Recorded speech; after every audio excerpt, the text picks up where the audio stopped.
Iya, COVID-19 ini kalau yang bergejala ya, pada saya satu dia bisa nggak bergejala, itu harus kita ingat-ingat dulu tuh, ya. Nah, itu kenapa di luar negeri di swabnya massal. Iya. Ya, kalau di kita mudah-mudahan rapid test sekarang yang diusahakan massal, tapi swab massal mungkin kedepannya mungkin harus dilakukan gitu ya. Tapi kalau sekarang sukar karena segala keterbatasan. Nah, bisa dari nggak ada gejala sama sekali, demam. Biasanya kalau yang khas itu demamnya tinggi. Nah, biasanya onset ada gejala ini kurang lebih mungkin 3-5 hari setelah dia terinfeksi biasanya ya. Iya dokter. Nah, terus demam tinggi, gejala respirasi apa? Batuk, pilek. Ya. Nah, kemudian biasanya sih awal-awal tanpa dahak tuh. Apakah di akhir bisa dahak? Bisa aja. Nah, kemudian sesak napas. Itu kalau udah ada radang parunya. Iya. Ya.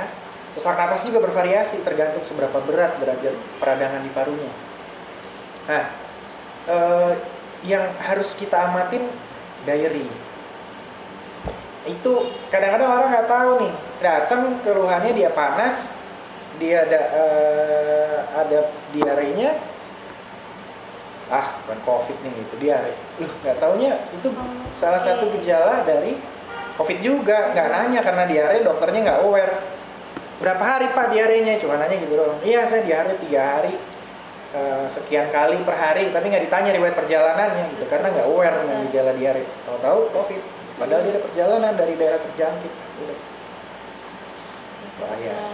Harus kita tahu. Kira-kira itu gejala yang paling sering timbul. Paling sering timbul ya dokter. Nah, gejala mungkin nyeri otot, lemas, itu ada. Sifat hidup virus dulu ya, kalau penularan langsung nggak langsung nggak, pokoknya penularan caranya begitu deh. Iya, Kontak langsung, jabat tangan, melalui percikan, melalui virusnya. Kalau sifat virus itu dia berapa lama bertahan di meja itu beda-beda tuh, sifat saya sendiri nggak hafal. Siap dokter. Di permukaan kayu berapa, di kaca berapa, di plastik berapa, di baju berapa, itu memang ada daya tahan hidupnya dari beberapa jam sampai mungkin 3 harian ya. Iya. Itu. Nah, itu daya tahan virus yang ada dari penelitian mereka di luar negeri gitu. Itu kenapa akhirnya kita nggak tahu nih dia di sini berapa hari.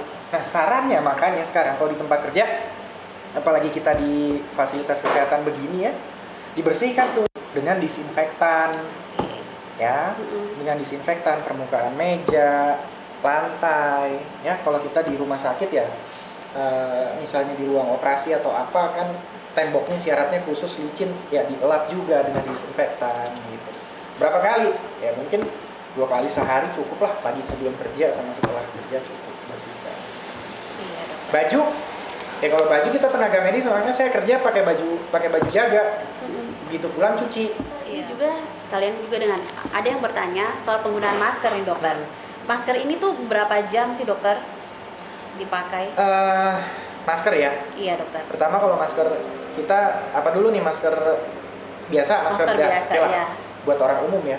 Masker ini sebenarnya kan dipakai oleh orang yang sakit seharusnya. Iya dokter. Ya. Tujuannya apa? Supaya kalau dia batuk atau dia dia mengeluarkan percikan, bersin misalnya, itu ya ketahan buat dia sendiri. Dia udah sakit, ketahan buat dia sendiri aja gitu. Kalau buat kita tenaga medis, di lingkungan kita kan orang sakit semua. Nah, sebaiknya kita memproteksi diri. Nah, tapi nggak semuanya pakai masker N95 juga gitu.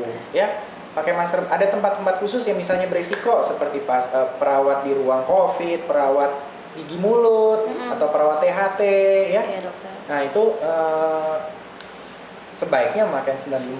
Atau orang yang tugas di posko COVID ya mestinya pakai N95.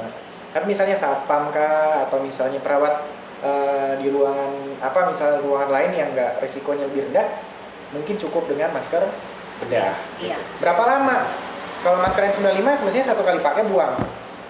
Tapi kalau berkaitan dengan keterbatasan stok masker dan lain-lain, itu bisa kita pakai 2 kali lah dengan syarat di UV. Iya. Ya, dijemur terus di UV. Pakai lampu UV khusus gitu. Nah, kalau masker biasa ya mungkin berapa jam aja selesai pakai. Kapan sih kita pakai? Kalau kalian sehat di rumah ya nggak usah pakai masker juga gitu. Mungkin kalau pergi ke tempat umum, kita mau belanja atau apa ya pakai aja, it's okay, nggak apa-apa. Baik dokter. Iya, tadi saya bertanya soal masker karena kan kita tadi bicara topiknya masalah penularan kan dokter.